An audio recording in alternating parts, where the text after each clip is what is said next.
So Jaivan Patil sir with us today. Jaivan Patil sir, founder of Humpy Farms. As I told you this morning, an engineer by education, he has spent 9 years in IT industry and 14 years in organic farming. Jaivan sir is a speaker of TEDx. He spent 2 years in Gadchiroli with Dr. Abhay Bang, right? Yes. Humpy Farm has been in operation for past 7 years and have received investment from many big players. Shark Tank is one of the big names. 23 lakh people or student has studied his chapter, which is in Marathi Maharashtra State Board 11th standard textbook. Sir, we welcome you and let's start with the interview today. Thank you. Thank you, everyone. Have a round of applause. Basically sir, Humpy farm पहिल्यांदा जेव्हा ऐकलं, I started reading on it. खूप गोष्टी समजल्या, but तुमच्याकडून initially शॉर्टमध्ये Hampi form हे organisation काय आहे? Sure. Thank you first of all for inviting me here. आणि आज जरा थोडा वेगळा आनंद आहे. इट्स सो सरियल की कॉलेजचं नाव आणि ऑडिटोरियमचं नाव पण माझ्याशी जुळतं. मी ह्या रोडवरून जेव्हा केव्हा येतो तेव्हा माझ्या घरचे मला चिडवतात, अरे ते बघ तुझं college. With no offence, I know. मी जस्ट येताना विचारलं की हे नाव कोणावरून देण्यात आलं आहे. सो मला जस्ट कळलं की आपले जे ट्रस्टी आहेत तानाजी सर, त्यांच्या वडिलांच्या नावावर आहे. तर हम्पी फार्म्स हे सुरू झालं 2016ला. पण त्याआधी मी 9 वर्ष सॉफ्टवेअरमध्ये होतो. आणि 9 वर्षाच्या सॉफ्टवेअरच्या जर्नीमध्ये तसा मी मूळचा धुळ्याचा, आणि इंजिनिअरिंग झाल्यानंतर 2007ला पुण्यात तिथे जॉबला लागलो आय टीमध्ये. आणि मला तेव्हाच कळलं की मला काही हे आयुष्यभर करता येणार नाही आहे. पण माहीत नव्हतं की काय. आणि मग बऱ्याच गोष्टी झाल्या ज्याच्यातून माझा शेतीमध्ये इंटरेस्ट डेव्हलप झाला. डिटेलमध्ये आपण बोलूया त्याच्याबद्दल की ही सगळी जर्नी कशी झाली. पण Humpy farms is an idea, it's a movement where we connect organic farmers, not only organic, the kind of farming we do, we call it as climate smart, regenerative, digital organic farming, which is a futuristic way of looking at farming. So we help farmers, we become their knowledge partner, help them to grow organically. आणि माझ्या शेतीतला जो काही अनुभव होता त्याच्यात शेतकरी म्हणून मला जे सगळे प्रश्न आले होते ते कसे सॉल्व्ह करता येईल. त्याचवेळी मी कन्झ्युमर पण होतो. कन्झ्युमरचे प्रॉब्लेम कसे सॉल्व्ह करता येईल. आणि आपलं एकच आपल्याकडे आज ग्रह आहे की जिथे आपण सगळे राहू शकतो, पृथ्वी. ती बऱ्याचशा प्रॉब्लेममधून जाते because of wrong ways of agriculture and all. So हे 3 स्टेक होल्डर्स मला दिसले की दे आर ग्रॅपलिंग विथ की issues. And I thought that this is a problem which is meaningful to get solved. I can see myself solving these problems through a business model for maybe next 10-20 years as well. And with that idea we formed Humpy Farms, where we connect the farmers with their consumers. We home deliver all the products coming from our farmers through our online channel to the consumers. Right now as we speak we are present in 4 cities, Mumbai, Pune, Delhi and Bangalore. And the idea of Humpy Farm is to become a family farmer of a family. We all have family doctors, we all have family CAs as well. मला काही families माहिती ज्यांचे family बार्बर आहेत, म्हणजे सगळे एकाच ठिकाणी जातात. But it's high time that we all should have a family farmer. We all need to know where our food is coming from. Is it safe for us to consume or not? So with that idea, we form Humpy Farm. And secondly, there is no second option for cultivating it. As in? Farming, crops. Of course. Yeah. Basically, sir, हे तर आता तुमचे organisation. But let's move and jump to your early childhood, your college days. Tell me something about it. जसं मी म्हटलं, मी आहे मूळचा धुळ्याचा, पण माझे वडील गव्हर्नमेंट ITIला शिक्षक होते. Maugham has always been a home maker. Lower middle class family. माझा जन्म तसा मुंबईत झाला. मी एक 5वी-6वी पर्यंत मुंबईत राहिलो. मग नंतर नगरला राहिलो, मग धुळ्याला गेलो, मग संगमनेरला इंजिनिअरिंग केलं आणि आता पुण्यात. सो बऱ्यापैकी. आणि नंतर मध्यंतरी 2 वर्ष गडचिरोलीत पण होतो. तर लहानपणापासून वडिलांची बदली होत होती, त्यामुळे आणि माझ्या वडिलांचा स्वभाव तसा थोडासा असा सेव्हिंग त्यांना कधी जमलंच नाही. So whatever he earn he spent upon us, आणि we could never buy our own home. So आजपर्यंत आम्ही जस्ट बघितलं तर जवळ 22 घरं बदलले होते. सो आईचं एकच स्वप्न होतं, इंजिनियर हो आणि पहिले स्वतःचं घर घे, मला स्वतःच्या घरात राहायचं आहे. So that's where I got an admission. I've done electronics engineering from Sangamner. आणि 2007ला जसं पासआउट झाला, I got placed in KPIT Cummins here in Pune. तेव्हापासून पुण्यात आहे. आणि मी जसं म्हटलं की ते मिळाल्यावर मी घर पण घेतलं 2-2.5 वर्षातच. पण तरीसुद्धा मला कळलं की यार तरी I was not happy. Of course पहिले 6 महिने आय वॉज रिअली युफोरिक. पण I started feeling vacuum that this may not be something that I will be able to do for rest of my life. आणि मग तेव्हाच explore करत करत बऱ्याच गोष्टी, बऱ्याच लोकांना भेटलो. And that's how I got to know about Abhay Bang, Rani Bang, Nirman. Sir, BE electronics from SPPU 2007 ते 10 तुम्ही KPIT कमिन्समध्ये होतात. Yes. 2010 to 2011 2 years analyst programmer म्हणून सिंटेलमध्ये होतात, जे आता ॲटॉस झाली आहे. अँड 2011 to 2015 बिझनेस मॅनेजर म्हणून होतात तुम्ही ट्रिन्समध्ये, समथिंग लाईक दॅट. त्रिणी. या आणि मध्ये एक 4 वर्ष मी एका कंपनीत होतो, युनिकेन. That was a very formidable number of years in my career. Both. The context of asking this is, telling this is, your interest as an IT professional was in your plan to be an IT professional, or it was something different you planned? As I said, I never planned anything. I didn't know. म्हणजे इंजिनिअरिंगला जाण्याचा निर्णय पण external फॅक्टर्सचा influence होऊनच घेण्यात आला होता. I didn't know anything else. Everybody was doing engineering, that's why I went to engineering. आणि जसं मी म्हटलं की 1-2 वर्षातच मला कळलं होतं, 2008-9 मध्येच कळलं होतं की मला काय आयुष्यभर करता येणार नाही. पण त्याच्यातून पूर्ण वेळ बाहेर पडून नेमकं जे करायचं आहे हे जेव्हा कळलं, त्याला जवळपास 9 वर्ष गेली. IT मधून डायरेक्ट इतका मोठा टर्न ऑफ करायचा की directly into the farming, he idea कधी स्पार्क आउट झाली की आता फार्मिंगमध्ये जायला हवं? हां, म्हणजे जसं मी म्हटलं 2च वर्षात मला कळायला लागलं. 2008च्या दरम्यान 8-9लाच I started meeting different people from different walks of life. आणि one fine day I was watching TV, आणि तिथे मी अभयभंगांची मुलाखत ऐकली.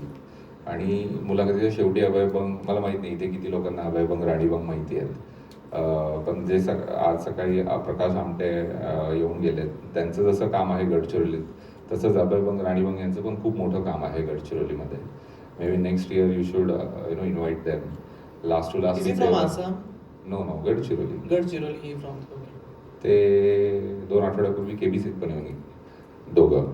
तर त्यांचा एक इनिशिएटिव्ह चालू केला. ते इंटरव्ह्यूमध्ये बोलत होते की मी तर खूप काम केलं आहे हेल्थकेअरमध्ये, पण आम्ही एक इनिशिएटिव्ह चालू केला आहे निर्माण. आणि ते जेव्हा निर्माणबद्दल सांगत होते तेव्हा मला कळलं माझ्यासाठीच त्यांनी चालू केलं. Because the idea of Nirman is they select 50 odd youth from Maharashtra after every 2 years. There is a very gruesome selection process. Idea of Nirman is to help youth to find the purpose of life. हे खूप philosophical वाटेल may be आज, पण त्यावेळी जेव्हा अभयभंग मला हे सगळं सांगत होतं, म्हणजे इंटरव्ह्यू मी त्यांची ऐकत होतो, तेव्हा मला वाटलं की येस, मला कदाचित ज्या प्रश्नाची उत्तर मला माहिती नाही. Because I was grappling with the purpose, right. I had no purpose in life. Whatever one purpose that I had to buy a house, I have already fulfilled that, but still I had lot of vacuum. And that's where I decided to apply for Nirman. Fortunately got selected to Nirman. आणि जे 2 वर्ष मग मी तिथे गडचिरोलीत मी होतो, that has changed everything. So गडचिरोलीत निर्माणमध्ये खूप वेगवेगळ्या विषयांवर काम केलेले स्टॉलवर्ड जगातून येतात. ते आमच्यासोबत 2-2 महिने राहतात. म्हणजे शेती असेल, पर्यावरण असेल, महिलांचे प्रश्न, रोजगार, लीगल प्रश्न, असे तुम्ही कुठलाही सोशल प्रश्न घ्या, त्या प्रश्नांवर काम केलेले सगळे खूप असे मोठ्या व्यक्ती तिथे येतात, आमच्यासोबत राहतात. लेखक, कवी, सगळे. त्यांचं एखादं पॉडकास्ट ऐकणं किंवा त्यांचं पुस्तक वाचणं वर्सेस त्यांचं असं 2 महिने 3 महिने राहणं, ह्याच्यात खूप फरक आहे. And that's where I met a person called doctor Sanjay Patil. He works with BIF, Bharat agro industries foundation, and he has been working in the field of conservation of indigenous seed, म्हणजे आपले जे देशी बियाणे आहे त्याच्या संवर्धनावर त्यांचं काम गेले 20 वर्ष चालू होतं. आणि मग संजयने आम्हाला ही gave an exposure to the multidimensional problem involved in the field of agriculture. त्याच्या आधी माझा शेतीची काही काडी मात्र संबंध नाही. मी ऑल अलॉंग शहरात वाढलो आहे. उन्हाळ्याच्या सुट्टीत लहानपणी फक्त मामाच्या गावाला जाणं आणि तिथे शेतावर जाणं एवढाच काय संबंध होता. पण जसं जसं मला संजयकडून कळत गेलं माझा इंटरेस्ट पण वाढला आणि ते खूप सायंटिफिक पण होतं. आणि थेरॉटिकली आय गॉट कन्व्हिन्स्ड की कमी खर्चाची विषमुक्त शेती हा शेतीतल्या जेवढ्या बहुआयामी प्रश्नांवरचा एक रामबाण उपाय आहे. आणि मग तेव्हा ठरवलं की आता जर काही करायचं असेल तर याच क्षेत्रामध्ये कुठेतरी काहीतरी करायचं. टेक्निकल बॅकग्राऊंड, आधी तुम्ही म्हटला की तुम्ही 22 घरं बदलली आणि तुमची आई म्हणत होती की इंजिनियर बन आणि स्वतःचं घर घे. इंजिनियर असताना अचानक इथे येणं ऑर्गॅनिक फार्मिंग आणि हे फॅमिलीला कन्व्हे करणं की मी आता ह्याच्यामध्ये जम्प ऑफ करतोय आणि मला there has to be risk, there has to be unpredicted challenges, फॅमिलीला कसं कन्व्हे केलं एक, आणि सेकंडली कोण ते सराउंडिंग पीपल होते, फ्रेंड्स होते ज्यांनी सपोर्ट केला तुम्हाला? So biggest support was Nirman of course, because तिथली जी इकोसिस्टम आहे it has always been a pillar of support. पण when it comes to family, so निर्माणमध्ये मी 2009 आणि 2010 हे 2 वर्ष होतो. मी सबॅटिकल घेऊन गेलो होतो. मी IT सोडलं नव्हतं. 2010 नंतर परत मी IT मध्ये आलो. आणि because I had EMI, home loan होतं, घर घेऊन ठेवलं होतं. लोनशिवाय कोणाला घर घेता येत नाही आपल्याला, तर तो तर भरायचा होता. त्यामुळे मला काम करणं भाग होतं. बट असं नव्हतं की मी सगळं काही सोडून पूर्ण वेळ शेतीमध्ये जाण्याचा निर्णय घेतला होता, कारण मी घेऊ पण शकत नव्हतो. तर मी काम करता करता शेती करायला सुरुवात केली. सो 2010ला जेव्हा मी आलो तेव्हा मला कळलं की मी थेरॉटिकली समजून घेतलं होतं की अशी अशी असते. पण जेव्हा मी इथल्या शेतकऱ्यांकडे, इथल्या आसपासच्या शेतकऱ्यांना भेटायचो किंवा गावी जायचो धुळ्याला किंवा चाळीसगावला, तिथल्या शेतकऱ्यांशी बोलायचो, तेव्हा त्यांच्याशी बोलल्यावर एक वेगळंच पिक्चर यायचं की त्यांचं म्हणणं असंच होतं की ह्या प्रकारची शेती प्रॅक्टिकल नाही, याच्यामध्ये यील्ड येत नाही आणि हे सगळं फक्त पुस्तकामध्ये वाचायला खूप छान वाटतं. It is not financially viable. मग मी तर जास्तच कन्फ्यूज झालो की अरे जे करतायत त्यांचं यांच्यावर विश्वास नाही आहे. आणि जेव्हा मी त्यांच्याशी बोलायचो माझी माहिती बरोबर असल्यामुळे मी त्यांच्या बऱ्याचशा प्रश्नांना उत्तरं देऊ शकत नव्हतो. देन आय रिअलाइज की ठीक आहे, एक पुस्तकी ज्ञान आलं आहे, but unless I do hands on farming I may not be really may be able to understand nuances of farming. आणि जे मी थेरॉटिकली कन्व्हिन्स झालं, I wanted to validate that with my own experiment. कारण की निर्माणमध्ये आमची एक शिकवण आहे, करके देखो, म्हणजे काही पण असेल तर ते करून बघितल्याशिवाय आपल्याला कळत नाही. आणि मग मी 2010ला जॉब करता करता पुण्याजवळ नगर रोडला वाडेगाव म्हणून एक गाव आहे, तिथे मी आणि माझे सुपर बॉस होते त्यावेळेच्या कंपनीतले, त्यांनी मदत केली. आम्ही 7 एकर शेती घेतली तेव्हा. I could buy only 1 acre, rest he bought. आणि मग मी तिथे माझे शेतीचे प्रयत्न, माझे जे काही सगळे प्रयोग आहेत ते सुरू केले. आणि मी ते 5 वर्ष जॉब करता करताच केले. त्यामुळे मी जॉब सोडला नव्हता म्हणून माझ्या फॅमिलीला तेवढासा काही प्रॉब्लेम नव्हता त्या दरम्यान. ओके, आता आपण येऊयात हम्पी फार्म्सवरती इन ब्रीफ. 2016मध्ये तुम्ही हम्पी फार्म्स लॉन्च करण्याचं डिसिजन घेतला. जेव्हा हम्पी फार्म लॉन्च करत होता, पहिलं तर मी हे शार्क टँकमध्ये सुद्धा ऐकलंय, आपण पुन्हा एकदा ऐकायचं आहे. Humpy farm, this name, what is the actual idea behind it? So मी जसं म्हटलं, आम्ही ज्या पद्धतीची शेती करतो, climate smart, regenerative, digital organic farming, त्याच्या केंद्रस्थानी देशी गाय आहे आपली. आणि देशी गाय आणि आपली जी फॉरेन ब्रीड काऊ आहे त्याच्यातला पहिला जर फर्स्ट विजिबल डिफरन्स आपण बघितला तर आपल्या देशी गायीला वशिंड असतं, ज्याला इंग्रजीत हम्प म्हणतात. आणि primary purpose for us to have Indian cow as part of our farm family is not her milk but her cow dung and cow urine. Because त्याच्याने, तिच्या शेणाने, गोमूत्राने आम्ही वेगळ्या पद्धतीचे खतं आणि औषधं बनवतो. आणि मग सगळं काही शेतातलं तिच्यामुळे होतं आणि म्हणून ती केंद्रस्थानी आहे. आणि त्यामुळेच टू हॅव अ ट्रिब्यूट, कारण मी पण माझी शेतीची जर्नी, मला इस्कॉनने 3 गायी त्यांनी अशाच मला दान दिल्या होत्या, त्याच्यातून सुरू केलं. आणि त्यांच्यामुळेच जे काही शिकलो मी ते शिकलो. आणि म्हणून just to give the tribute to those cows which has help me to really come so far. Is a kind of farming that we do. म्हणून cow with a hump, that's why humpy farms. Fine.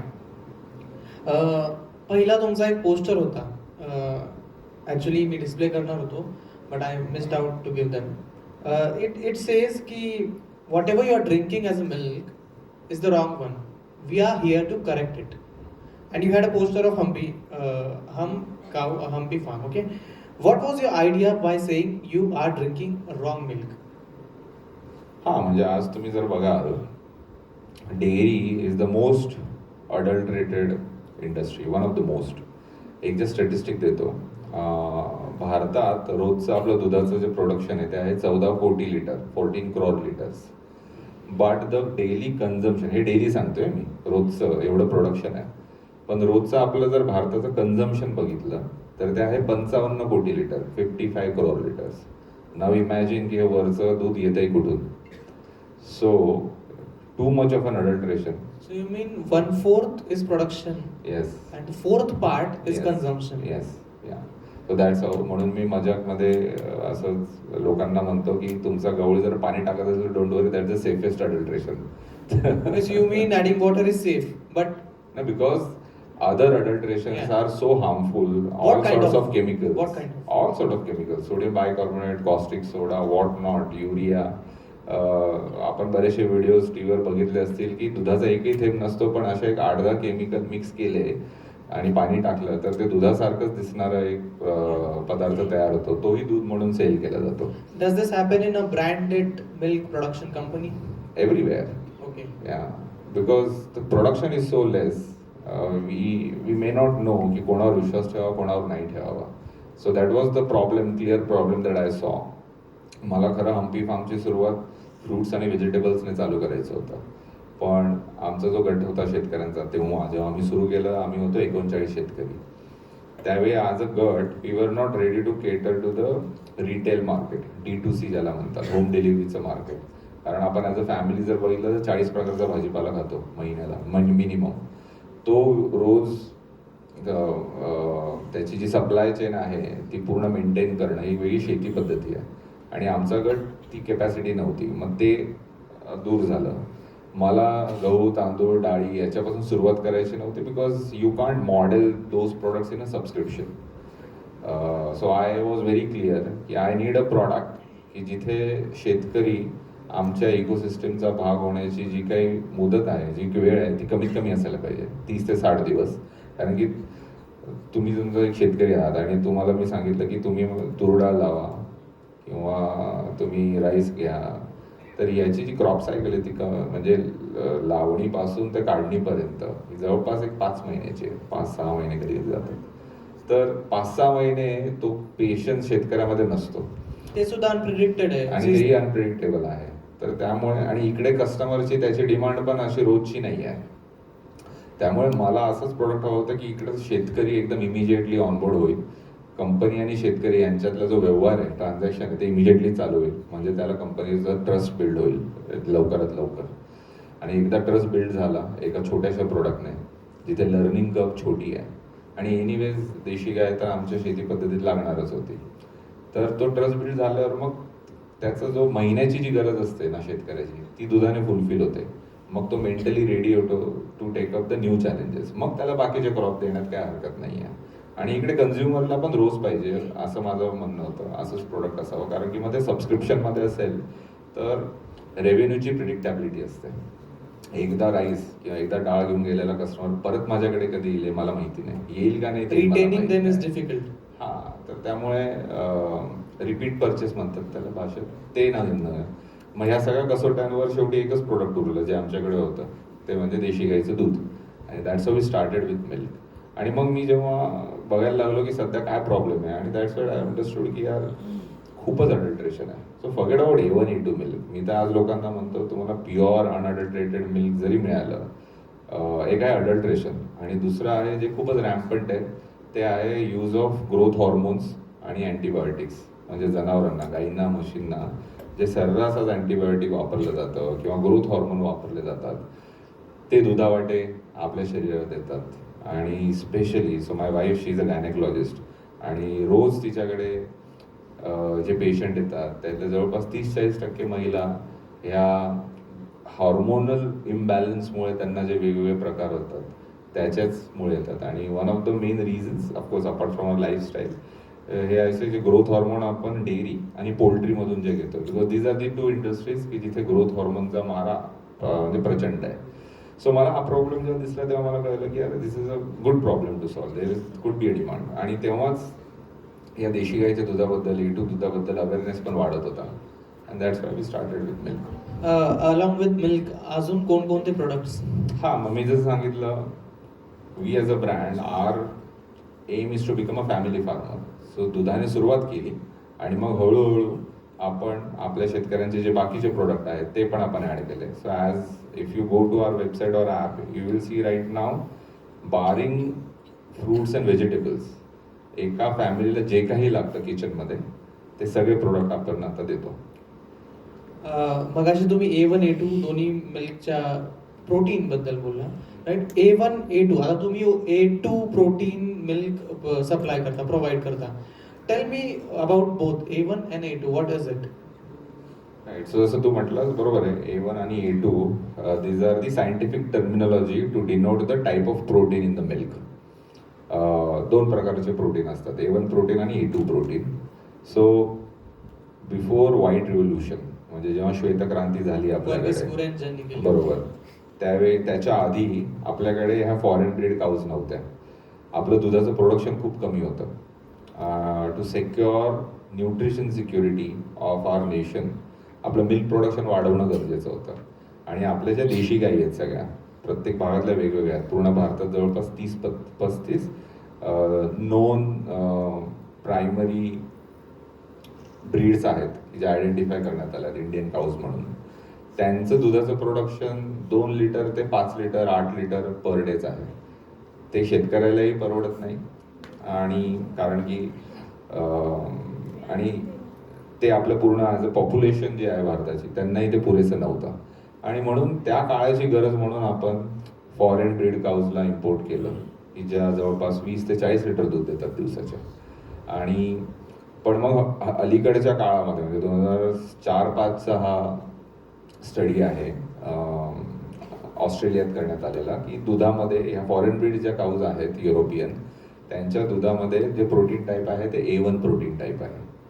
आणि आपल्या सगळ्या देशी गाय ज्या आहेत भारतातल्या, गाईच नाही, आपल्या गाई, आपल्या देशी म्हशी, आपल्या देशी शेळ्या, देशी गाढवंसुद्धा, देशी उंट, एवढंच काय हे सगळे A2च प्रोटीन देतात. एवढंच काय जगात ह्युमन्स A2 प्रोटीन मिल्क, म्हणजे आपण जे लहानपणी आपल्या आईचं दूध पितो ते पण A2 प्रोटीन मिल्क असतं. पण या फॉरेन ब्रीड काऊजमध्ये A1 प्रोटीन असतं. आणि जी स्टडी जे झालं 2004ला ते त्यांचं म्हणणं असं आहे की जेव्हा A1 प्रोटीन मिल्क म्हणजे फॉरेन ब्रीड काऊजचं मिल्क जेव्हा आपण घेतो, when it reaches to our small intestine it gets broken down in to something called BCM7, beta casomorphin 7. आणि हा BCM7 जो घटक आहे तो बऱ्याचशा आजारांना कारणीभूत ठरतो. आणि म्हणून ती मुवमेंट सुरू झाली. आणि मग जसं असं अवेअरनेस झाला तसं जसं लोक आता A2 मिल्ककडे वळत आहेत. मिल्क बद्दलच एक लास्ट क्वेश्चन आपण घेऊयात की shelf life something as a concept in milk and you implement UHT, ultra heat transfer. What is this process about? मला माहीत लोक ह्या सगळ्या एकदा गोष्टींमध्ये इंटरेस्टेड असतील, पण अजून थोडंसं बोर करतो कारण की खूप महत्त्वाचा विषय हा. आपण सगळेच दूध घेतात. इथं असं कोण आहे का व्हीगन? किती लोक आहेत की ज्यांनी दूध सोडलंय, सगळं सोडलंय? एकच आहे व्हीगन. ओके, चलो गुड. आता दूध चांगलं नव्हतं म्हणून सोडलं का ओव्हरऑल सोडलं मला माहित नाही, पण बरेचसे लोक व्हीगन टर्न होत आहेत एका गोष्टीसाठी की ज्या पद्धतीने आपल्याकडे डेअरी फार्मिंग केली जाते म्हणजे इनह्युमन पद्धतीने, गायींना फक्त एक मिल्क मशीन म्हणून वागवलं जातं. दूध द्यायचं बंद केलं की कत्तलखान्यात पाठवणं, त्यांना बांधून ठेवणं, त्यांच्या पिलांना जेवढं गरजेचं आहे म्हणजे खरा पहिला हक्क तर त्यांचा आहे, त्यांना दूध न देणं, ह्या सगळ्या गोष्टी त्याचे व्हिडिओ जेवढे व्हायरल होत जातात तो एक वन ऑफ द वेज आहे. आणि मग आत्ता म्हणजे गेली 8-9 महिनेच झाले आम्ही एक नवीन व्हेरियंट ऑफ मिल्क लॉन्च केलं आहे ज्याला UHT म्हणतात. खरं सांगायचं झालं तर मी जेव्हा हे हम्पी चालू केलं तेव्हा UHT खूप मोठा म्हणजे जुना कॉन्सेप्ट आहे. जे टेट्रा पॅकमध्ये जे दूध येतं आपल्याला, तुम्ही बघितलं असेल अमूलचा टेट्रा पॅक येतो, ज्याची शेल्फ लाईफ 6 महिने असते. फ्रीजमध्ये नाही ठेवलं तरी सुद्धा ते 6 महिने टिकतं. तर I was vehemently against to this whole idea of UHT milk. कारण UHT मिल्कमध्ये होतं काय की दुधाला 120 डिग्री सेल्सिअसला 2 सेकंदासाठी तापवलं जातं आणि इमिजिएटली कूल केलं जातं. त्याच्याने काय होतं, दुधातले 100% बॅक्टेरिया मारले जातात आणि ते टेट्रा पॅक मल्टिपल नाही होत. बरोबर, तर ते मारले जातात. त्याच्यामुळे मग जेव्हा दूध रूम टेम्परेचरला येतं, दूध खराब होतं म्हणजे काय होतं, दुधात जे बॅक्टेरिया असतात, जेव्हा दूध फ्रीजच्या बाहेर आपण रूम टेम्परेचरवर ठेवतो तेव्हा ते दुधातले बॅक्टेरिया मल्टिप्लाय होतात आणि ते मल्टिप्लाय होतात म्हणजे दूध खराब होतं. पण आता या UHT मिल्कमध्ये एकही बॅक्टेरिया ठेवला जात नाही, सगळे मारले जातात आणि इमिजिएटली ते टेट्रा पॅकमध्ये पॅक केलं जातं. त्याच्यामुळे बाहेरून कुठला बॅक्टेरिया आत जात नाही, त्यामुळे ते टिकतं. त्याच्यात काय असं काही कुठले ॲडिटिव्ह प्रिझर्वेटिव्ह असतात असं काही नाही आहे. But I was steel against of this idea of जेव्हा मी सुरू केलं आहे. कारण जेव्हा त्या एवढ्या हीटला जेव्हा दूध तापवलं जातं तेव्हा त्यातले सगळे बॅक्टेरिया मरतात आणि bacteria, good bacteria are really necessary for our gut health आणि म्हणून मी त्याला विरोध करायचो. पण तरी सुद्धा 9 महिन्यापूर्वी आम्ही एक UHT मिल्क लॉन्च केलं. तर त्याचं कारण तेच होतं की आम्ही वर्षभरापूर्वी झेप्टो, ब्लिंकिट, स्विगी, इन्स्टामार्ट ह्याच्यावर आम्ही दूध लॉन्च केलं आपलं. ते 10 मिनिटात डिलिव्हरी देतात.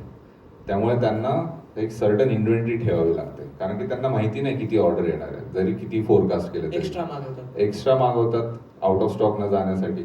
आणि मग रोजचं दूध त्यांना जे एक्सपायर होतं ते त्यांना फेकून द्यावं लागतं, कारण की त्याचं ते आम्हाला परत देत नाही. एकदा मी असंच बोलत होतो, the amount of milk which is getting wasted by this companies on a daily basis is huge. आणि दुसरा एक प्रॉब्लेम असा पण होता की मग हळूहळू त्यांना जो वेस्टेज कमी करणं हा त्यांच्यावर मॅन्डेट यायला लागला, कारण की सगळ्यांना आता प्रॉफिटेबिलिटीचं मॅन्डेट आहे. मग त्यांनी रादर दॅन ऑर्डरिंग मोर मिल्क त्यांनी कमी मिल्क मागवायला सुरुवात केली. त्यांना आउट ऑफ स्टॉक गेलं तरी चालेल, पण आम्हाला दूध वाया नाही घालवायचंय. ते दूध वाया जाते म्हणून नाही, नुकसान होते म्हणून. मग आमचा धंदा कमी झाला. म्हटलं आता याला करायचं काय. देन ओनली आय थॉट की UHT मिल्क जर आपण जर केलं, पण मग UHT milk philosophically I am against. पण देन तेव्हा मी खूप वरवरच्या विचारांनी किंवा माहितीवर मी त्याच्या अगेन्स्ट होतो. But when I dug deep into it I realise की अख्ख्या भारताने म्हणजे फक्त काय गुड बॅक्टेरिया नाही येत ना त्याच्यात, that is the only thing. But once you open the tetra pack, बाहेरचे बॅक्टेरिया त्याच्यात जातातच, कारण की त्याचंही दही लागतं. So that's how you can get the good bacteria.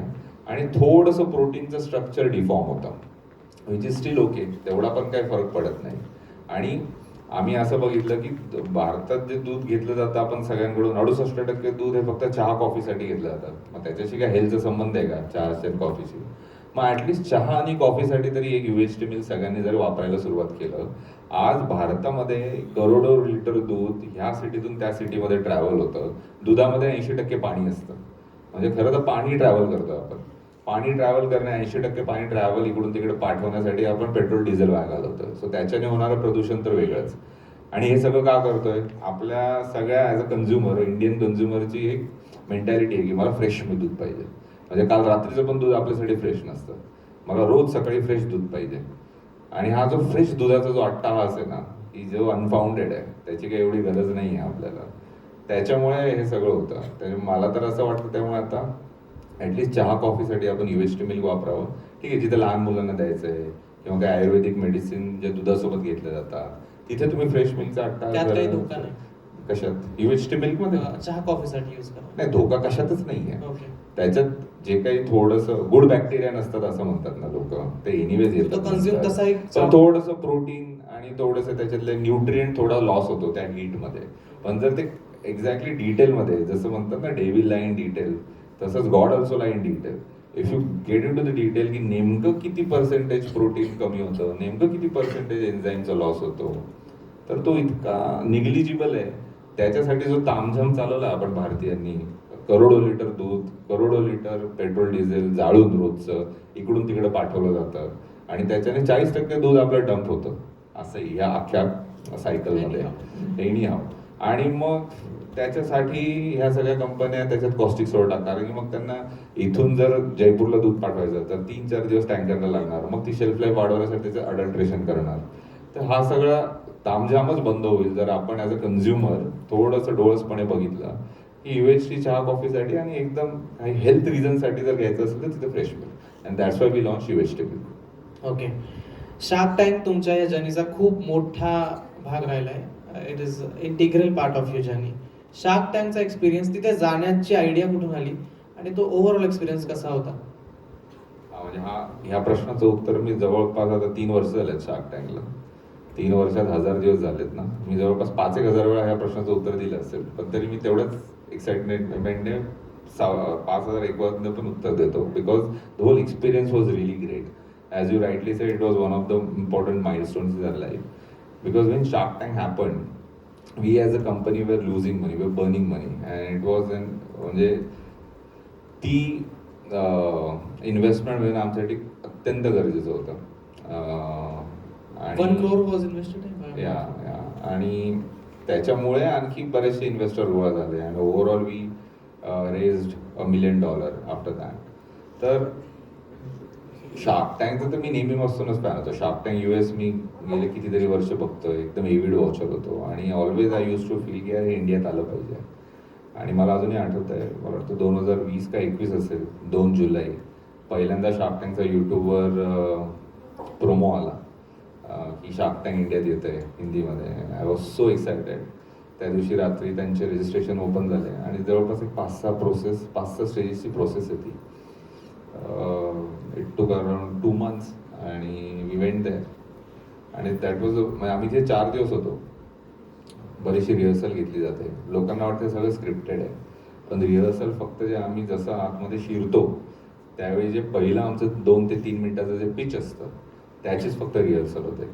बाकी आम्ही जसं ते दरवाजा उघडला आणि पहिल्यांदा आम्ही टँकमध्ये गेलो त्यावेळी पहिल्यांदा आम्ही शार्क्सला भेटलो सुद्धा. म्हणजे लास्ट मोमेंट पर्यंत तुमच्यासाठी सगळंच न्यू असतं. सगळं 100%. आणि आम्ही तर सीझन 1 मध्ये होतो त्यामुळे आम्हाला माहितही नव्हतं की कोणता शार्क कसा असतो, काय असतो, ते कसं बघतात कंपनीला. आता एवढे सीझन झाल्यावर, 3 सीझन झाल्यावर कंपन्यांना माहिती आहे आता की पियुष बन्सल कसा विचार करतो, अनुपम मित्तल कसा विचार करतो, हे सगळं माहिती आहे. पण आमच्यासाठी it was like first time. Confidence होता का की we will be get invested? नाही, अजिबात नाही. I was extremely nervous. म्हणजे मला अजून आठवतंय की मी जाताना आम्हाला कट बोलले, आमच्या समोरून कॅमेरा जातो, आम्ही जातोय. मला अचानक इतका, मी नर्वस जेव्हा होतो तेव्हा खूप खोकला सुरू होतो. मला इतका खोकला, सिव्हिअर खोकला सुरू झाला. 10 मिनिटं ते थांबावं लागलं. त्यांनी मग गरम पाणी आणलं, 2-3 कप गरम पाणी पिलं थोडंसं आणि मग नंतर I went in. So I was completely nervous. We were not sure काय होईल, कारण की पहिलंच सीझन होतं, कोणालाच काहीच माहीत नव्हतं की होतं काय नेमकं, हे कसे असेस करतात कंपनीला. आणि we were a loss making company at that time. I didn't know की काय होईल. पण या तुम्ही जे बघितलं ते फक्त 10 मिनिटाचं बघितलं, but we were in the tank somewhere around 95 मिनिटं चाललं ते आमचं. हो. पहिले दोघांनी तुम्हाला रिजेक्ट केलं, हो. 5 शार्क्स आले, राईट? त्यावेळेला काय वाटलं होतं? लाईक अब नाही हो बघितलं पाहिजे. असेल तुम्ही, त्यांनी ते थोडंसंच दाखवलं, पण आय वॉज लाईक झालं आता, चला आता जाऊ परत आपण आता. मला असं वाटलं की हे दोघं एवढे शिव्या घालतायत तर मग त्याचा इफेक्ट ह्या बाकीच्या 3 वर पण होणार आणि हे पण निगेटिव्ह झाले असणार. ते सुद्धा स्क्रिप्टेड नसतं, राईट? 100% अजिबात. Nothing is scripted. Absolutely nothing is scripted. Scripted असूच शकत नाही, कारण की ते खरंच स्वतःचे पैसे लावतात. आता मी पैसे घेऊन बोलतोय. Not like that. In between they give breaks, right? So असं वाटतं no break, 95 minute uninterrupted. So ते आम्हाला ब्रेक दिसतात की तुम्हाला विचार करण्यासाठी वेळ मिळतो, राईट? तिकडे हा, पण मग तेव्हा चालूच असतं ना सगळं. तेव्हा असं काही कॅमेरा कुठे बंद होतो. त्यांनी जे इन्व्हेस्ट केले 1 crore with I guess 15% equity, तुमचा रिस्पॉन्स कसा होता आणि तुम्हाला त्यावेळेला काय वाटलं की 1 crore इन्व्हेस्ट होतात and just explain equity of 15% to the audience, how it works? आता शार्क टँक जेवढे लोक बघत असतील त्यांना मला हे सांगण्याची गरज नाही आहे, कारण की आता शार्क टँकचं one of the main contribution काय असेल तर ही जी एंटरप्रेन्योरशिपची लिटरसी म्हणतात ना, म्हणजे ह्या टर्म झाल्या छोट्या छोट्या, ह्या सगळ्यांना घरोघरी कळल्या आहेत. पण तरी आता तुम्ही विचारतात म्हणून सांगतो. Equity is shares of the company. So 100% असतात कुठल्याही कंपनीमध्ये शेअर्स. तर 100% पैकी किती पर्सेंटचा पार्टनर आपण बनवतोय त्या इन्व्हेस्टरला, किती पैसे घेऊन, तो 15% इक्विटी देणं म्हणजे त्या अख्ख्या कंपनीमध्ये त्यांची भागीदारी 15%ची ओनरशिप आहे त्यांची. त्या इन्व्हेस्टमेंट नंतर काय चेंजेस आले? भरपूर होतं. इमिजिएटली मी सांगितलं आमची इन्व्हेस्टमेंट फक्त 1 करोडपर्यंतच नाही राहिली, त्याच्यानंतर बाकीचे बरेचसे एंजल जॉईन केलं. सो शार्क टँकचा रिस्पॉन्स होता बाकीचे जेवढे इन्व्हेस्टर्स तुमच्यापर्यंत पोहोचले नंतर? पोहोचले नाही, त्यांच्याशी आम्ही ऑलरेडी बोलत होतो, पण ते या ना त्या कारणाने टाळत होते. पण जेव्हा त्यांना कळलं की शार्क्सने इन्व्हेस्ट केले तर ते लगेच स्वतःहून फोन करून सांगितलं चला आमचे पण पैसे घ्या. So that's how we raise around 8.5 crore. Your journey from an IT professional till today on this stage, how you would summarize it? Journey आहे आणि बरंच काही करायचं राहिलं आहे अजून. बट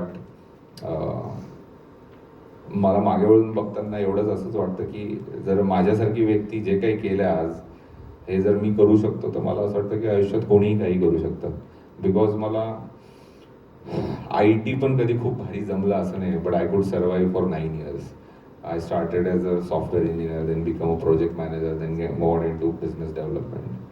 दुसरं शेतीचा संबंधच नव्हता माझ्याशी काही. पहिले 2 वर्ष तर it was complete, I lost lot of money. मी ते करू शकलो कारण की माझं पोट शेतीवर नव्हतं, माझी सॅलरी चालू होती. आणि बिझनेस पण आमच्या फॅमिलीमध्ये कधी कोणी बिझनेस केलेला नाही, कधीच नाही.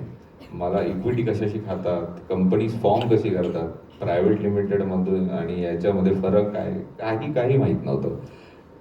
ती वेळ आहे आणि आजची वेळ आहे. सो मला असं वाटतं it's all about the kind of people that you get to meet in your journey. आणि असं म्हणतात you are an average of 5 people you spend most of your time with. हे मला अलीकडे कळलं, त्यामुळे मी आता ते 5 माणसं खूप कॉशियसली चूज करतो. पण ह्या माझ्या जर्नीमध्ये मला जेव्हा माहीत नव्हतं तेव्हा बाय डिफॉल्ट नेहमी माझ्या आसपास अशीच माणसं होते की त्यांच्यामुळेच मला ज्या गोष्टी माहिती नव्हत्या त्या शिकायला मिळाल्या. मला आलेल्या चॅलेंजेसमध्ये त्यांनी नेहमीच खूप मदत केली. मग ते माझ्या घरचे असतील, माझे मित्र असतील, ज्या IT कंपनीमध्ये मी काम केलं त्याचे फाउंडर्स असतील, because they became my first investor. Shark टँकचं तर राऊंड आत्ता झालं 2 वर्षापूर्वी, पण जेव्हा हम्पी फार्म चालू केली 39 लाख रुपयाची इन्व्हेस्टमेंट माझ्या एक्स बॉसेस, मी ज्या 4 कंपन्यांमध्ये काम केलं आधीच्या IT कंपन्यांमध्ये, त्यांचे जे माझे बॉसेस होते दे became my first investor. So it's all about, मला असं वाटतं की जर खूप जेन्युअनली आपण कुठलंही काम करतो ना, आणि आजकालचं काय झालं आहे जगात, we as a Indians we are very trust deficit, म्हणजे ट्रस्टलेस सोसायटी आहे. विश्वास नाही ठेवता येत कोणावरही. आपण पहिले अविश्वासाने बघतो समोरच्यावर. आणि मी माणूस असा आहे की पहिले विश्वास ठेवतो आणि मग समोरच्याला चान्स देतो तो विश्वासघात करण्याचा. आज पण 99% लोक असे झाले आहेत की पहिले अविश्वास असतो आणि समोरच्याला तो विश्वास संपादन करण्याची, जोपर्यंत तो करत नाही तोपर्यंत त्याला अविश्वासानेच बघतो आपण. पण तो विश्वास कसा निर्माण होतो, ट्रस्ट कसा निर्माण होतो, मला असं वाटतं की 2-3 बेसिक गोष्टी आहेत. एक तर तुम्ही कुठेही जॉब करा, काही काम करा, तुम्ही दिलेला शब्द पाळणं इतकं गरजेचं आहे. जर तुम्ही सांगितलं हे 2 दिवसात करणार तर 2 दिवसात करणार काम. आजकाल फसवीची उडवाउडवीची उत्तरं देणारे लोकच आसपास दिसतात आपल्याला. मग त्या सगळ्यांमध्ये एक जरी असा व्यक्ती दिसला ना, ॲज अन एम्प्लॉय म्हणून पण हे खूप गरजेचं आहे. Because now also we have a team of almost 100 people. So मी लोकांमध्ये बघतो काय तर तेच बघतो की जे माझ्यासाठी वर्क झालं, दॅट आय हॅव नेवर्ड, म्हणजे मी असं कधी फसवीची कामं नाही केली.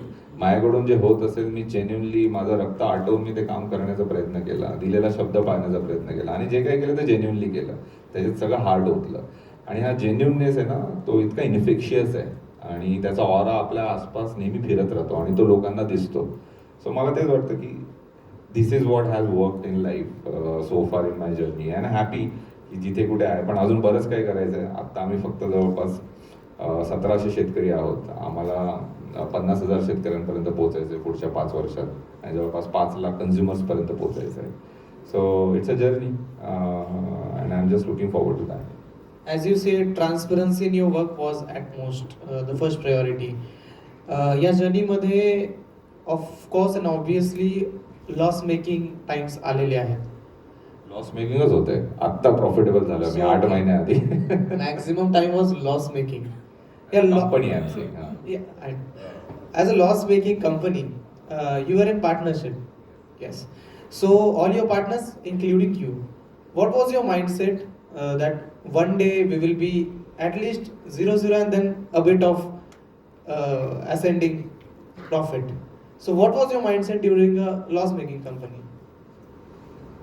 आणि मी खूप पर्सनल गोष्ट सांगणार आहे याच्यात. मी खूप लोकांना माहिती नाही खरं तर आहे. आणि टू व्हेरी फ्रँक माझ्या बायकोला फक्त मागच्या आठवड्यात सांगितलं मी आहे. सो बायकोनंतर मी आहे. सगळे तुम्ही बघा म्हणजे ते फक्त काय आता या ऑडिटोरियमचं नावच असं आहे की मी पर्सनल होऊ शकतो. मी जसं म्हटलं we have been loss making company all along because we were growing. आत्ता जस्ट 8 महिने झाले वी बिकम प्रॉफिटेबल. आणि जेव्हा मी म्हटलो की शार्क टँकची इन्व्हेस्टमेंट अत्यंत गरजेची होती, we were on the brink of shutting down the company. त्याच्या आधी 2 वर्ष आधी लॉसेस वगैरे याच्यामध्ये अशी स्थिती आली होती. But I was completely convinced about the business model of Humpy. आणि जे रेस केलेले पैसे होते ते पण संपले होते. आता करायचं काय? Remember the only dream that I had all along to buy my house.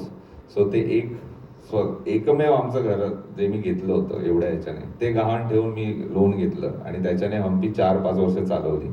And then Shark Tank happen.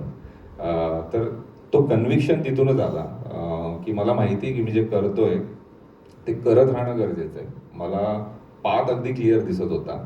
आणि of course it was an educated risk.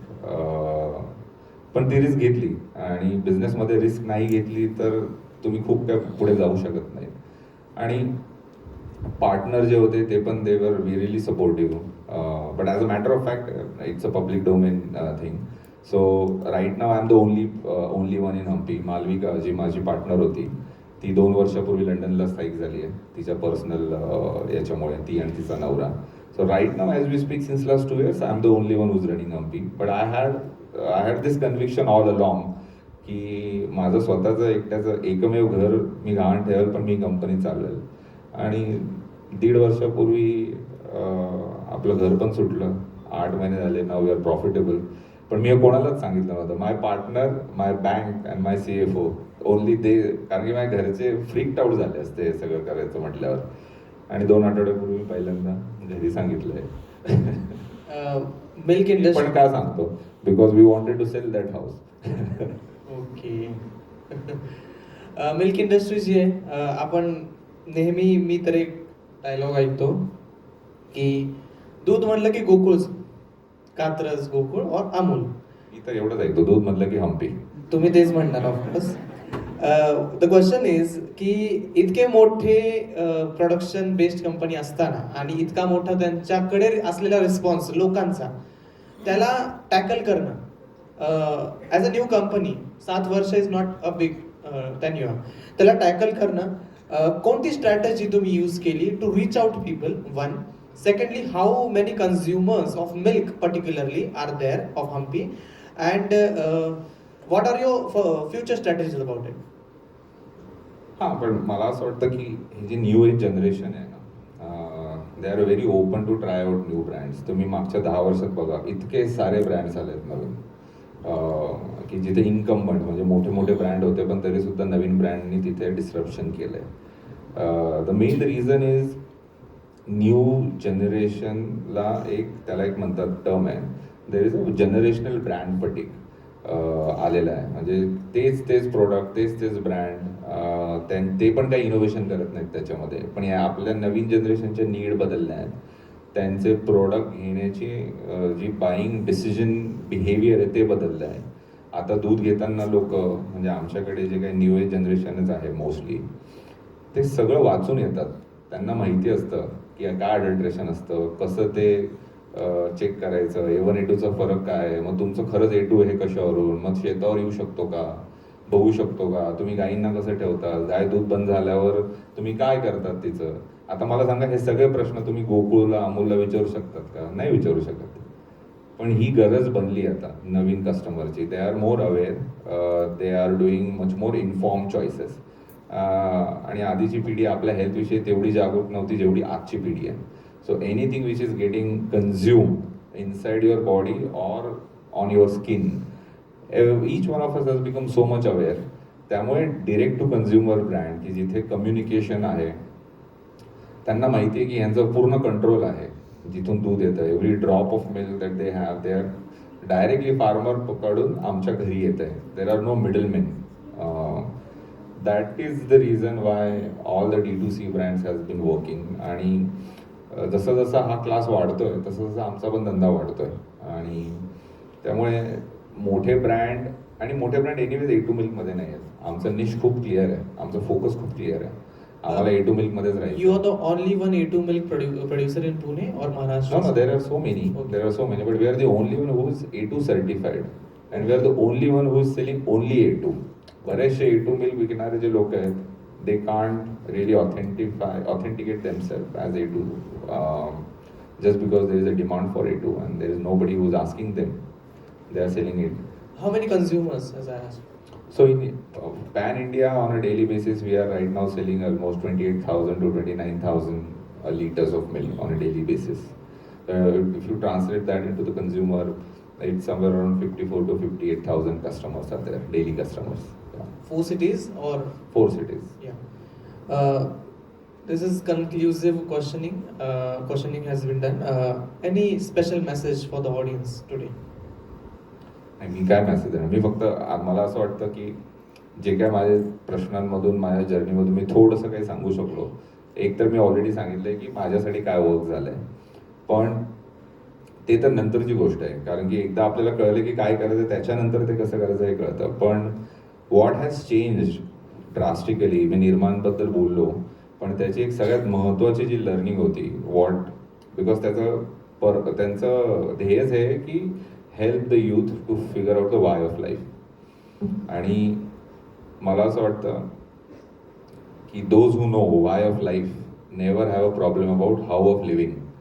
आणि एनीबडी हू आस्क मी हे करू का, मी ते करू का, मी त्याला तेच म्हणतो की सो मच. ते किती फिलॉसॉफिकल जरी वाटलं तरी मला असं वाटतं की जर तुम्हाला लंबी रेस का घोडा बनायचं असेल, जर तुम्हाला खरंच काहीतरी मिनिंगफुल इम्पॅक्ट क्रिएट करायचा असेल आणि त्याचसोबत तुम्हाला स्वतःसाठी डिस्प्रपोर्शनेट वेल्थ पण क्रिएट करायची असेल, तर to figure out that why is the core of it. And once you figure it out, as said, the how become extremely easy.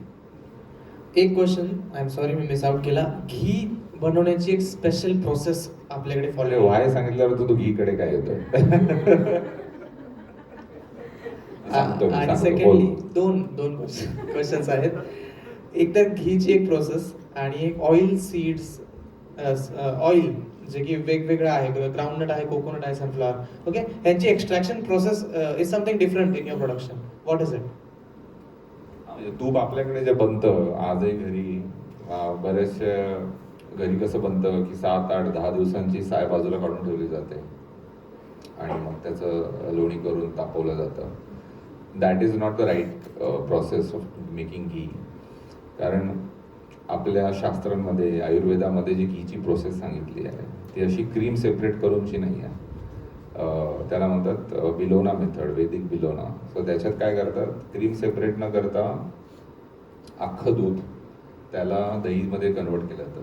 त्याचं दही लावलं जातं रात्रभर आणि मग त्या दह्याला मिक्सरमध्ये नाही, बिलोना जो वुडन चर्नर आहे, मिक्सरमध्ये काय होतं, RPM, रोटेशन पर मिनिट, जे आपले पाते असतात त्याचं इतकं जास्त असतं की त्याच्याने हीट जनरेट होते आणि त्याच्याने न्यूट्रिएंट लॉस होतो. तर बिलोना मेथड आहे ती जी रवी असते लाकडाची, ती एका स्पेसिफिक, म्हणजे जसं समुद्र मंथनामध्ये इकडे दानव आणि इकडे देव असे ते जेव्हा खेचत होते त्यावेळी जे मंथन झालं त्याच्यातून अमृत निघालं, तो कॉन्सेप्ट आहे हे घी बनवण्याचा. की ते पूर्ण रोटेशन असं गोल नाही फिरत, ते असं हाफ क्लॉकवाईज आणि अँटी क्लॉकवाईज असं ते बिलोना फिरतं आणि मग त्याच्यातून जे तूप येतं ते बिलोना मेथड आहे. सो आपण ते तूप विकतो because it preserves most of the nutrients. आणि घीचे जे बेनिफिट दिलेले ते त्या पद्धतीचेच घीने येतं. अदरवाईज जे आपण आज घरी बनवतो किंवा जे मार्केटमध्ये मिळतं 400, 500, 600 रुपये किलो, this is nothing but a clarified butter. आणि दुधाचा जो मेन भाग असतो बटर, म्हणजे फॅट काढल्यावर SNF, सॉलिड नॉन फॅट. ते आपल्या तुपाच्या प्रक्रियेमध्ये कुठे येतच नाही. सो ते सगळं आपण बटर मिल्क म्हणून बाजूला काढून टाकतो आणि मग त्याचा तुपाचा काही संबंध येत नाही. सो तूप तसं आहे आपलं. आणि तसंच म्हणजे our whole idea is to give regional traditional nutritious food. So be it तूप, बीट आपली जॅगरी पावडर असेल, आपले सगळे ऑइल्स असतील, इवन आता आपण we recently launch eggs. Our value proposition on eggs is 100% antibiotic आणि हॉर्मोन फ्री. जसं मी म्हटलं की पोल्ट्रीमध्ये पण खूप अँटीबायोटिक वापरले जातात. म्हणजे 45 दिवसात एक पक्षी जेव्हा 2.5-3 किलोचा होतो, म्हणजे यू कॅन इमॅजिन की काय झालं असणार आहे त्या पक्ष्यासोबत. सो तसंच तेलाबद्दल पण आहे. तेलाचं लाकडी घाण्यामधलंच तेल आहे. जे सीड्स आहेत आपले ते इंडिजिनियस सीड आहे. संजय पाटील ज्यांच्यामुळे मी शेतीत आलो, त्यांचं कामच देशी बियाण्यांवर काम करणं आहे. So it's not only about the process. फक्त लाकडी घाण्याचं तेल आहे म्हणजे ते खूप भारी असं नाही आहे. ते बियाणं कुठलं आहे, त्याची क्वालिटी काय आहे, ते हायब्रिड होतं का, ते केमिकल फार्मिंगमधून आलेलं आहे का, ह्या सगळ्यांचा पण विचार करणं गरजेचं होतं. सीड, प्रोसेस, नंतर पॅकेजिंग. ते तेल प्लास्टिकमध्ये येत आहे का, कशात येत आहे, आपण ग्लास बॉटलमध्येच देतो. So all of these 3 things. आणि मग नंतर ओव्हरऑल एनर्जी एज वेल, की कुठल्या एनर्जीने, कुठल्या शेतातून कसं. गायी किती हॅपी आहेत, कारण की त्या जेवढ्या हॅपी असतील ते तेवढ्या हॅपी हॉर्मोन सिक्रेट करतात, तेवढ्या त्यांचे दूध न्यूट्रिशियस असतं. आणि ती एनर्जी शेवटी आपण फूड कन्झ्युम करतो. Food also has sudden energy. So त्यामुळेच तर म्हणतो की आपल्याला माहिती पाहिजे की कुठून येतं हे सगळं, आणि what sort of energy we are consuming, हे पण खूप महत्त्वाचं आहे. सो असं सगळं overall apart from scientific base whatever we are doing, but this also something that we are very much cautious about. Sir, आशा करतो की तुमची 50,000 फार्मर्स कम्युनिटी, 5 लाख कन्झ्युमर कम्युनिटीचे टार्गेट्स आहेत, हे लवकर रीच आउट होऊन अजून हाय टार्गेट्सवरती तुम्ही जावा आणि हे खूप मोठं ऑर्गनायझेशन म्हणून हम्पी फार्म पुढे येईल. Very very thank you sir. But audience questions are remaining. ऑडियन्समधून काही प्रश्न असतील तर प्लीज. माईक तिथे आहे.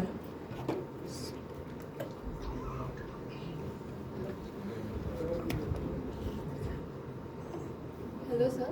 Hello. Actually, I am second year engineering student. So you said you never want to be an engineer, and one more sentence you said that was you never planned anything. So being a second year engineering student, is it okay to not have any plans? Because that is the Same frequently question. asked. Yeah, because that's the frequently asked question. Being an engineering student, where you see yourself after the 4 years of engineering. And being honest, I don't have any idea. Perfectly, that's a great plan. याची उत्तरं 2 पद्धतीने देता येतात. की first of all, even if you don't have any plan, but at least if you really ask yourself, you would know that what are your aspirations are. May not be related to career. Okay, somebody might say that I want to earn so much of money that I should never be able to think twice before buying anything. Actually, there's a sentence like that rings in my mind, like fear of average life. You have a fear of average Yes. life. Okay. But then it starts from what is fear, what is average. Okay, so relative. So average can be different for everyone. Absolutely, right. So, but that's okay, which is perfectly fine. As long as you're asking all the right questions to yourself, as long as you're spending most of your time with people who have figured it out, that's the only way. See, me जेव्हा इंजिनिअरिंगला गेलो, as I said, it was completely driven by external factors, economical factor, and me not knowing world enough. But in today's time, so my cousin, he just passed out from engineering. During the engineering itself, he started doing a lot of things. It was not like that he wanted to do that, but what he did was he started exploring. So what I did in Nirman, not everyone needs to go to Nirman to explore and know why of your life. You can look at what are the top 5 things which are helping you to, make your time enjoyable, and then look at that, what are the career opportunities in that. And once you know what you exactly want to do in your life, is money is your priority, is your own joy is your priority, or do you want to make some impact on the society, or do you want to just learn like a gypsy, or live like a gypsy without any commitment, social commitments and all. So considering all of that, if you spend your time with right people, right set of people, and in today's time, it not maybe physical people around you. It also depends upon what sort of content you consume. In today's world, content that we consume is equivalent to two people we spend most of our time with. That drives our overall thinking process. That also impacts us deep within on all the channels. So yeah, not having plans perfectly fine, but having a very observant and diligent approach towards everything happening around the world. And if anything you feel that यार मला याच्यात interest दिसतो बरं, and then go full hog into that, pursue that. Talk to the people who have actually gone ahead in that one particular direction, and then understand their life, and then simulate in your head that would you want that? Because sometimes what happens, you romanticize a lot of things. A lot of people right now starting podcasts, and because they think that there is such a glamour, and then YouTube pays them so much of money. But when they really understand what the podcaster life or an influencer life goes through, they immediately think that no, this is not for me. So that's how. Yeah, that was my point कि every field has its own perks and every field has मतलब हर field में कुछ ना कुछ कमी होती है. अगर हम किसी एक्सपर्ट से मतलब जो जिस फील्ड का एक्सपर्ट है उससे जाके बात करें then he will suggest us to choose that field. लेकिन अगर किसी दूसरे के पास जाए तो उसके पास इतने पॉइंट्स होते हैं उस फील्ड को ना चूज करने के कि विल गेट कंफ्यूज्ड कि कहाँ जाए. So how to solve that? Yeah, good. So the confusion is the first step towards solving the confusion. So as long as you're confused, it's a good thing, because there are a lot of people who don't even take that much of effort, and they settle down on whatever they are actually, the life has given to them. So it's a good start. And as you will grow, you will be able to understand that how to evaluate opinions of people as well. Whose opinion should matter for you. So I always believe that if you are, let's suppose if you are exploring certain career option, let's suppose AI, okay, you need to really look at the 10 successful people and talk to them, and 20 unsuccessful people, because the unsuccessful people in the field will tell you so many things which successful people will never be able to tell you. And that mix, then so that's how I did farming. So when I wanted to start dairy farming, I met almost 10 to 20 farmers who have been successful enough, but I met 50 farmers who were not successful. They helped me much more than people who were succeed, because success always comes with a bit of a aspect of luck, and luck is not a great strategy. But failure, you don't need to be lucky enough to be failure. Failure most of the time has your own inadequacies, and that makes you much more prepared and help you to take an informed decision. So yeah, it's a journey. Okay, it's a journey. Few more questions we'll take. Thank you, sir. Over there. This one thing, because you were saying on that, I just recently was reading a book, and we have been talking about journey as well. So I read one thing. There was one day a small panda and big panda were going in a jungle. Small panda asked big panda, tell me what is more important, is it journey or is it destination? Big Panda त्याच्याकडे बघत पण नाही चालायला लागतो. तो परत सांगतो, अरे सांग ना, what is more important, journey और डेस्टिनेशन? तो फक्त त्याच्याकडे एक असा एक लुक देतो आणि तो म्हणतो neither. What's more important is the company.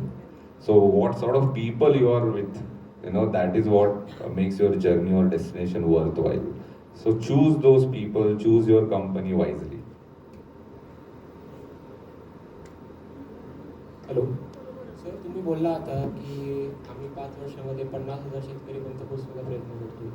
पण सर, तुम्ही ॲडमिट करू शकता की रूरल एरियामध्ये जे फार्मिंग म्हणजे काऊ फार्मिंग वगैरे होते ते अनसॅच्युरेटेड होते आणि तिथं प्रॉपरली जे काऊज वगैरे त्यांची केअरिंग नाही केली जात. सो तुमचा काही प्लॅन आहे रूरल एरियामध्ये इम्प्लिमेंट करण्याचा, किंवा तुम्ही आता सध्या मेट्रो सिटीमध्ये रन करताय तुमचा बिझनेस, सो तुमचं काही सेमी अर्बन सिटीमध्ये काही असं काही प्लॅन आहे का पुढे?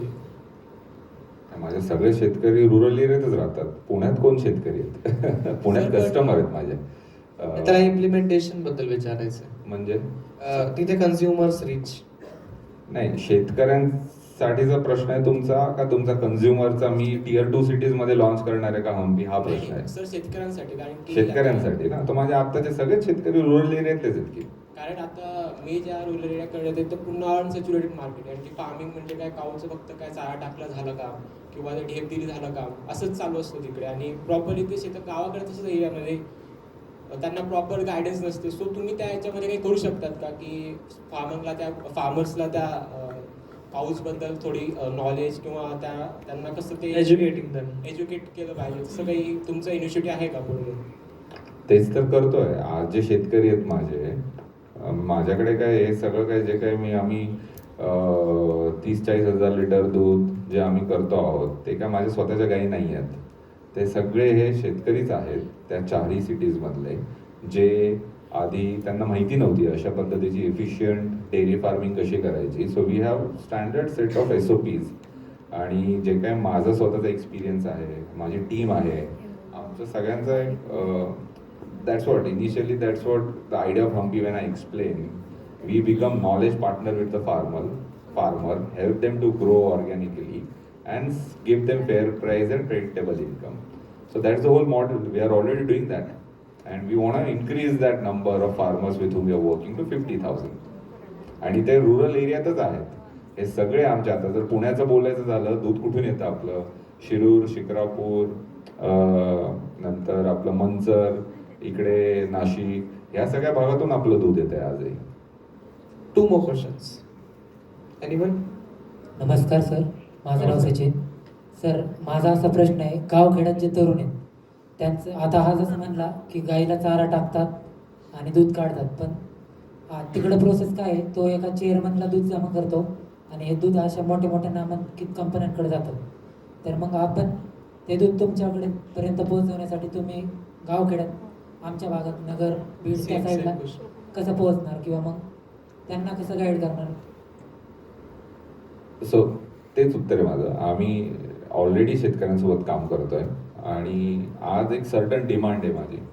जेवढी माझी डिमांड आहे, म्हणजे मी जेवढं दूध विकू शकतोय, मी तेवढेच शेतकरी मागे माझ्या इकोसिस्टमचा पार्ट बनवू शकतोय. सो जसं जसं आमचं ही डिमांड वाढते तसं तसं आम्ही नवीन शेतकरी, मी 39 शेतकऱ्यापासून चालू केलं होतं, आता जवळपास आम्ही 1700-1800 शेतकरी आहोत.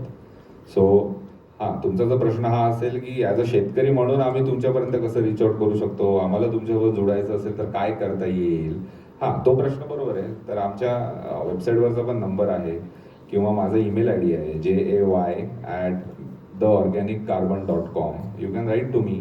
आणि असं काय एखादा इंडिव्हिज्युअल शेतकरी, एकदम नगरचे तुम्ही एकदम शेवगाव तालुक्यातले कुठले तरी शेतकरी असाल तर इंडिव्हिज्युअल शेतकरी असा ऑनबोर्ड करणं शक्य नाही, कारण की ते लॉजिस्टिकली शक्य नाही आहे.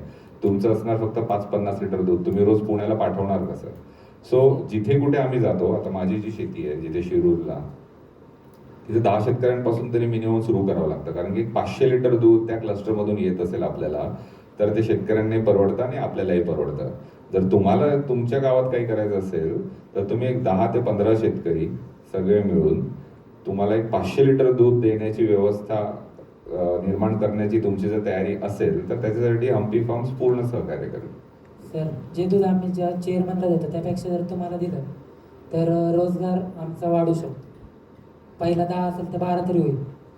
आम्ही 45 ते 50 रुपये लिटरने दूध नाही, देतो. आता तुम्ही तुम्ही विचार आता करू शकता रुरल भागात तर त्या तिकडे, म्हणजे आज जे शेतकरी आम्हाला दूध देत आहे 45-50 रुपये लिटरने, ते जर मार्केटमध्ये द्यायला गेले तर त्यांना हार्डली 27 ते 32 रुपये मिळतील. ठीक आहे. कनेक्ट व्हायचं असेल तर सरचे जेवढे ऑर्गनायझेशन लिंक्स आहेत त्याच्या थ्रू तू कनेक्ट होऊ शकतोस. नक्की. Thanks a lot, Jayawant Patil sir. Thank you. I would like to call upon Dhanashree ma'am to please felicitate Jayawant Patil sir ahead of this special interview. खूप छान वाटलं sir.